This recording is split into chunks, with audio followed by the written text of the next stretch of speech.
देश को उम्मीद है कि 2026 का बजट भारत के बुनियादी ढांचा क्षेत्र के लिए एक समग्र एजेंडा निर्धारित करेगा। रेलवे, सड़कें, विमानन, बंदरगाह और औद्योगिक विकास, विशेष रूप से टियर 2 और टियर 3 शहरों में बुनियादी ढांचे के विकास पर विशेष फोकस रह सकता है।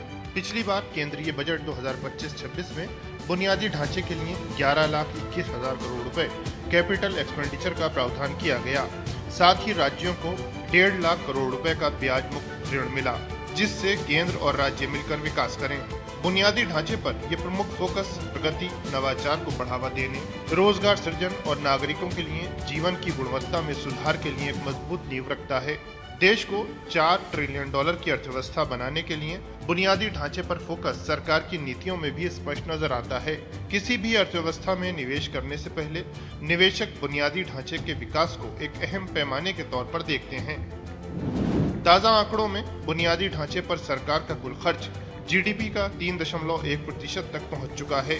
देश के अधिकतर शहरों में नमो भारत और मेट्रो सेवाओं की पहुंच को बढ़ाने पर फोकस हो सकता है। रेलवे इंफ्रास्ट्रक्चर के साथ साथ नई रेलगाड़ियों के विकास पर भी केंद्र सरकार बजटीय आवंटन बढ़ा सकती है। गति शक्ति मिशन के तहत चल रही परियोजनाओं पर भी वित्त मंत्री का खास फोकस हो सकता है। टियर 2, टियर 3 शहरों में बुनियादी ढांचे के निर्माण और स्मार्ट सिटी परियोजना के आवंटन पर भी सभी की निगाहें होंगी। देश में लॉजिस्टिक कॉस्ट को कम करने के लिए मल्टी मॉडल कनेक्टिविटी पर भी बजट का फोकस हो सकता है। विश्व बैंक रिपोर्ट के मुताबिक भारत सरकार को शहरों में बुनियादी ढांचे के विकास के लिए अगले कुछ सालों में 7 लाख करोड़ रुपए निवेश करने की जरूरत होगी। उम्मीद है कि शहरी विकास की परियोजनाओं और सार्वजनिक परिवहन के लिए वित्त मंत्री अतिरिक्त फंड की व्यवस्था कर सकती हैं।